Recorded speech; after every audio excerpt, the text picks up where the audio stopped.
Hello everyone, my name is Simran and I'm going to teach you science. Students, in our last class we have completed the chapter number 15, that is air around us, and we have discussed all the concepts of air related to anything, right? Today we'll be doing the question and answers. So let's start with the first question, students. The first question is, what is the composition of air? So students, the composition of air we have discussed earlier.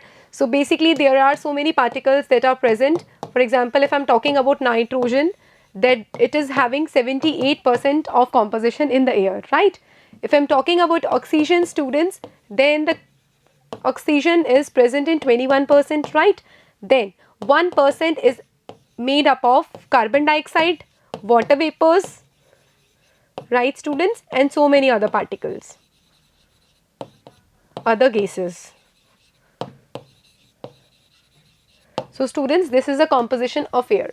So if I'm talking about composition of air, students, so air is a mixture of nitrogen, oxygen, carbon dioxide, or have a look. Nitrogen, oxygen, carbon dioxide, water vapors and a few other gases, right? Some dust particles may also be present in it, ठीक है? क्योंकि air के अंदर बहुत सारे dust particles भी होते हैं, तो हम बोल देते हैं कि एयर डस्ट पार्टिकल्स का भी मिक्सचर है, ठीक है students? So this is the composition of air, right? Have a look at the second question of the chapter, students. That is, which gas in the atmosphere is essential for respiration? जो respire करने में कौन सी ऐसी gas है जो हमारे air के अंदर पाई जाती है, जो कि रिस्पॉन्सिबल है? So that gas is students oxygen. Oxygen बहुत ज़रूरी है हमारे रेस्पिरेशन प्रोसेस के लिए, बिकॉज हम वो इनहेल करते हैं, ठीक है? Have a look at the next question, students. That is the question number 3.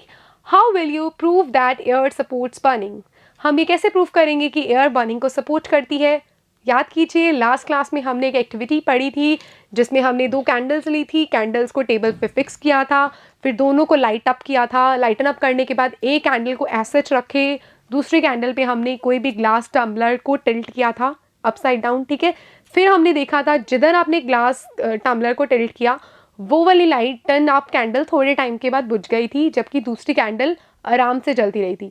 इस एक्टिविटी ने हमें बताया था कि जो कैंडल एयर के अंदर थी, एयर की प्रेजेंस में थी, वो चलती रही, तो मतलब उसने बर्निंग को सपोर्ट किया. और जिसमें हमने ग्लास टम्बलर रखा वो कुछ टाइम के बाद बुझ गई, मतलब वहाँ पे एयर मौजूद नहीं थी. इसी वजह से क्या हुआ, थोड़े टाइम बाद लाइट जो कैंडल थी आपकी बुझ गई. तो इस एक्टिविटी से हमें पता चला कि जो एयर होती है वो बर्निंग को सपोर्ट करती है, ठीक है?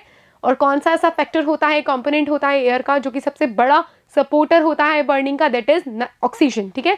और नाइट्रोजन सबसे ज़्यादा ऐसा कंपोनेंट है जो बर्निंग को सपोर्ट नहीं करता, ठीक है? Have a look. Take a small burning candle, cover the burning candle with a glass jar. अब स्टूडेंट्स, आप उसको कवर करोगे ग्लास जार से. After few minutes the candle is extinguished. अब कुछ टाइम बाद आप देखोगे कि वो बुझ गई है. As the supply of air is stop due to glass jar, the burning of candle is also stop. जैसे ही आपने उसको उसके ऊपर रखा, कुछ टाइम के बाद एयर जो था वो निकल गया वहाँ से, और उसी के कारण बर्निंग जो थी वो भी रुक गई, ठीक है? So this experiment proves that air supports burning. इसी एक्सपेरिमेंट से हमें पता चलता है कि जो एयर है वो बर्निंग को सपोर्ट करती है, right students? Looking at the next question, that is question number 4. How will you show that air is dissolved in water? अब इसको आप कैसे शो करोगे कि एयर की अंदर वाटर डिजॉल्व होता है या फिर वाटर के अंदर एयर डिजॉल्व होती है, ठीक है? हम क्या करते हैं स्टूडेंट्स, इस एक्टिविटी के लिए थोड़ा सा पानी लेते हैं किसी ग्लास वेसल के अंदर या फिर किसी बीकर के अंदर. So take some water in a glass vessel और beaker, heat it slowly on a tripod stand. उसको गर्म करेंगे, ठीक है? Before the water begins to boil, look carefully at the inner surface of the vessel. अब आप उसको ध्यान से देखो, जब उसने बॉयल होना शुरू नहीं हुआ है तब देखोगे कि बहुत सारे बबल्स थे उस कंटेनर के अंदर, ठीक है? पानी के अंदर, ठीक है? You will see tiny bubbles on the inside. उसके अंदर काफ़ी सारे बबल्स थे. On heating air dissolve in water escapes in the form of these bubbles. अब क्या होगा, जैसे जैसे आप हीट करोगे वो बबल्स एस्केप करेंगे, एयर एस्केप करेगी वहाँ से in the form of bubbles. तो इस वजह से हमें पता चलता है कि वाटर के अंदर एयर डिजॉल्व होती है, घुली हुई होती है, और ये बबल्स के थ्रू हमें पता चलता है, ठीक है? Looking at the next question students, have a look. Why does a lump of cotton wool shrink in water? एक आप कॉटन वूल का वो लंप लेते हैं तो हम देखते हैं कि पानी के अंदर जैसे आप उसको डिप करते हो तो वो श्रिंक हो जाता है. ऐसा क्यों होता है? क्योंकि स्टूडेंट्स ड्राई कंडीशन के अंदर उसके अंदर एयर होती है, एयर फिल्ड होती है, और जैसे आप उसको वाटर के अंदर डालते हो तो वो एयर क्या होती है, एयर एस्केप कर जाती है और वो जगह दे देती है वाटर को अंदर आने के लिए। अब वाटर किसका स्पेस एक्वायर कर रहा है? एयर का। इस वजह से वो लंप हैवी भी हो गया प्लस छोटा दिखने लगा, क्योंकि अब उसके अंदर एयर ही नहीं रही, और एयर के कारण ही वो कंपैरेटिवली थोड़ा बड़ा दिख रहा था, और जैसे ही एयर एस्केप की और वाटर एंटर किया वो हैवी हो गया और श्रिंक भी हो गया। ठीक है, have a look students. Lump of cotton wool has air among gaps of cotton fibres. Cotton fibres के अंदर जो गैप होते हैं वो एयर के अंदर फिल्ड थे, एयर से फिल्ड थे। जब when water replaces the air from these gas the cotton lump becomes heavy. अब जैसे ही वाटर ने किसको रिप्लेस किया? एयर को रिप्लेस किया, तो जो कॉटन लंप था वो हैवी हो गया and also shrinks due to removal of air gaps, और श्रिंक भी हो गया क्योंकि अब जो एयर गैप थे वो भी एस्केप हो गए थे। ठीक है students, looking at the next question, there is question number 6। The layer of air surround around the earth is called. अब जो हमारे अर्थ के आसपास जो लेयर पाई जाती है किसकी? एयर की, उसको क्या बोलते हैं? Atmosphere. Right students, so this is called atmosphere. The next question students, the component of air used by the green plants to make their food. जो कंपोनेंट को ग्रीन प्लांट्स यूज करते हैं उनका फूड प्रिपेयर करने के लिए, that is called carbon dioxide. ठीक है, so that is carbon dioxide. ठीक है, यही होता है ना, कार्बन डाइऑक्साइड और वाटर को यूज करके सनलाइट की प्रेजेंस में, ठीक है, और क्लोरोफिल पिगमेंट की प्रेजेंस में वो क्या करते हैं? ग्लूकोज बनाते हैं। ठीक है, प्लस वाटर निकालते हैं और ऑक्सीजन निकालते हैं। ठीक है स्टूडेंट्स, ये तो था केमिकली। ठीक है, आप इसको सिंपली ऐसे भी लिख सकते हो, carbon dioxide plus water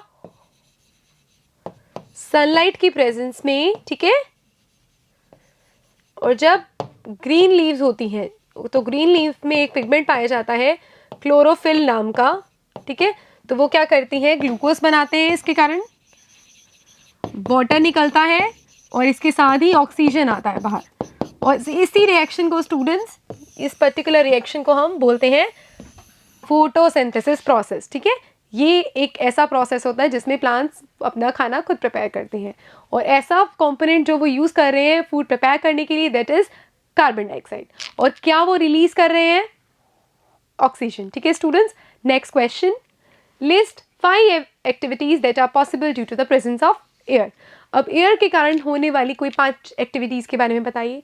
firstly, air के कारण हम रेस्पायर करते हैं, एयर के कारण बर्निंग पॉसिबल होती है, जो वेदर कॉक होता है वो भी एयर के कारण ही रोटेट करता है, जिस वजह से हमें एयर की डायरेक्शन का पता चलता है। फिरकी का जो मूवमेंट होता है वो भी हमें एयर के कारण पता चलता है। इसके अलावा स्टूडेंट्स क्या क्या होता है एयर के कारण? एयर के कारण ही जो हम लोग सॉइल के अंदर या वाटर के अंदर अगर बात करें, वहाँ के लोग और वहाँ के एनिमल्स भी उन्हीं के कारण सर्वाइव कर पाते हैं। Have a look the activities that are possible due to the presence of air. Firstly, to make a simple फिरकी। अब फिरकी का जो रोटेशन होगा वो किसके कारण पॉसिबल होगा? प्रेजेंस ऑफ एयर के कारण। ठीक है, to make a weathercock, ये भी इसके कारण ही होगा। ठीक है, टू ब्रीथ फॉर सर्वाइवल, जीने के लिए सांस जो ले रहे हैं वो किसके प्रेजेंस में ले रहे हैं? एयर के अंदर ले रहे हैं। ठीक है, फॉर बर्निंग ऑफ सब्सटेंसेस, कोई भी चीज़ जो जलती है, बर्निंग होती है, वो भी एयर के कारण ही बर्न करती है। And last but not the least, photosynthesis. Photosynthesis जो प्रोसेस है वो भी एयर की प्रेजेंस में हो रहा है, एयर के कारण हो रहा है। सो स्टूडेंट्स, ये वो एक्टिविटीज़ हैं जो कि पॉसिबल किसके कारण है? प्रेजेंस ऑफ एयर के कारण। Looking at the next question students, how do plants and animals help each other in the exchange of gases in the atmosphere. अब जो प्लांट्स होते हैं और एनिमल्स होते हैं वो एक दूसरे की हेल्प कैसे करते हैं एक्सचेंज ऑफ गैसेस के अंदर? सो स्टूडेंट्स, क्या होता है एक्चुअली, जो प्लांट्स होते हैं और एनिमल्स होते हैं दोनों रेस्पायर करते हैं और इनहेल करते हैं ऑक्सीजन को और एक्सहेल करते हैं कार्बन डाइऑक्साइड को। राइट, अब जो प्लांट्स होते हैं स्टूडेंट्स, जितना वो ऑक्सीजन को इनहेल करने में ऑक्सीजन यूज़ कर रहे हैं उससे ज़्यादा ऑक्सीजन वो फोटोसिंथेसिस प्रोसेस में दे देते हैं एनवायरनमेंट को। तो स्टूडेंट्स, अगर फोटोसिंथेसिस नहीं होता तो क्या होता? हम सब लोग ऑक्सीजन को इनहेल करते रहते और कार्बन डाइऑक्साइड को एक्सहेल करते रहते। उसके कारण बैलेंस बिगड़ जाता ना ऑक्सीजन का और कार्बन डाइऑक्साइड का हमारे एयर के अंदर, एटमॉस्फेयर के अंदर। ऑक्सीजन कम होती रहती, कार्बन डाइऑक्साइड बढ़ती रहती, क्योंकि ऑक्सीजन सिर्फ यूज़ कर रहे हैं हम और कार्बन डाइऑक्साइड को बढ़ाते जा रहे हैं। लेकिन स्टूडेंट्स, इनको मेंटेन करने के लिए एक और ऐसा प्रोसेस होता है, फोटोसिंथेसिस। फोटोसिंथेसिस प्रोसेस में खाना बनाया जाता है प्लांट्स के द्वारा, ठीक है। उस प्रोसेस को करने में कौन हेल्प करता है? Carbon dioxide. Plants photosynthesis carbon dioxide की प्रेजेंस में करते हैं। तो जो कार्बन डाइऑक्साइड हम लोग रेस्पिरेशन के अंदर बाहर निकालते हैं, वो कार्बन डाइऑक्साइड को प्लांट्स यूज़ करते हैं फोटोसिंथेसिस प्रोसेस में। और फोटोसिंथेसिस में वो निकालते क्या? अपना खाना बनाने के अलावा ऑक्सीजन। अब वो ऑक्सीजन हम लोग रेस्पिरेशन में यूज़ करते हैं, ठीक है। तो एक बैलेंस मेंटेन रहता है, ठीक है, किसके कारण? रेस्पिरेशन के कारण, ठीक है, और फोटोसिंथेसिस के कारण, फोटोसिंथेसिस के कारण। और ये दोनों चीजें ऐसी हैं जो कि बैलेंस मेंटेन करती हैं, किसमें? ऑक्सीजन में और कार्बन डाइऑक्साइड में, ठीक है।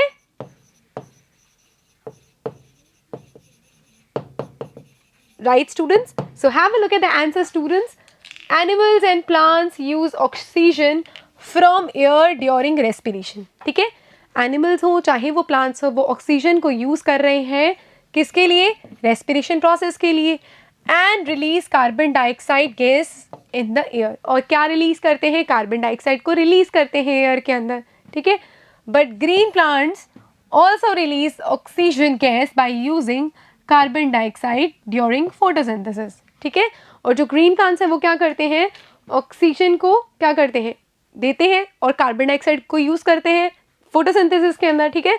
Thus we see that animals and plants help each other in the exchange of gases. और इसी कारण हम बोल सकते हैं कि जो एनिमल्स हैं या फिर वो प्लांट्स हैं, वो एक दूसरे की हेल्प कर रहे हैं गैसेस के एक्सचेंज करने में। राइट स्टूडेंट्स, सो इसी के साथ today we have completed the chapter number 15 of your syllabus, and we are just left with the one chapter of your syllabus, that is garbage in and out. Right, students? So that chapter we'll be going to study in our next class.